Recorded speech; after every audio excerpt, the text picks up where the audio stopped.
I have a friend who has 3 to 5,000 XRP spread across Coinbase and Cold Wallet. When does he get an LLC? When to move from Coinbase? I would keep anything on Coinbase. Again, Coinbase or any other exchange, I like Uphold, and there's a few others that do a good job of custody for people that I don't think are going to go bankrupt anytime soon. So that's not my issue with them. My only potential concern with Coinbase and the other exchanges, when there is a situation with Tether and Bitcoin, and they need liquidity to be able to facilitate transfers on their exchange. I mean, Shane Ellis gave you the Shane Ellis theory where Bitfinex goes illiquid and they use XRP in the interim, and voila, it moves to $589 because of the demand just on their exchange. My concern is that's their XRP. If your XRP is on their exchange, it is their XRP. It is not an FBO account like we provide at Digital Wealth Partners, inside institutional custody, segregated, bankruptcy remote. It's none of those things, okay? It may be segregated. There are a few people out there that do segregated and a few people that do have small amounts of insurance on stuff. Bankruptcy remote, unless you're working on the institutional side, which some do have it, Anyway, if you got 3 to 5,000 XRP, you're not on that side. And not to poo-poo on anybody, I'm just keeping it real. I would get it off there,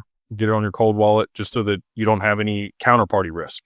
You still have your own risk at that point, right? Like you have radical responsibility. There's no recourse. There's no insurance on your cold wallet. I would get it off the exchange and get it on the cold wallet. If you don't feel comfortable having it all in one place, maybe you have 2 cold wallets. Zaman is a hot wallet, but it's secure. I like Weedsay. I like his products. I think that they're doing a good job. They are charging fees now for larger transactions on there. They got to make money somehow. So I get that. It didn't used to be that way though. So anyway, I would get it off of Coinbase. If it were me, that's what I would do. If you want to sell some later, you move it back on there. You got an account. Right. And then for the LLC, again, once you get to somewhere between $50,000 and $80,000 in total portfolio value in crypto, that's where things start to make sense on the cost to benefit. Less than that, you're going to be better suited, just continue to dollar cost average and spend $2,000 on that versus the LLC.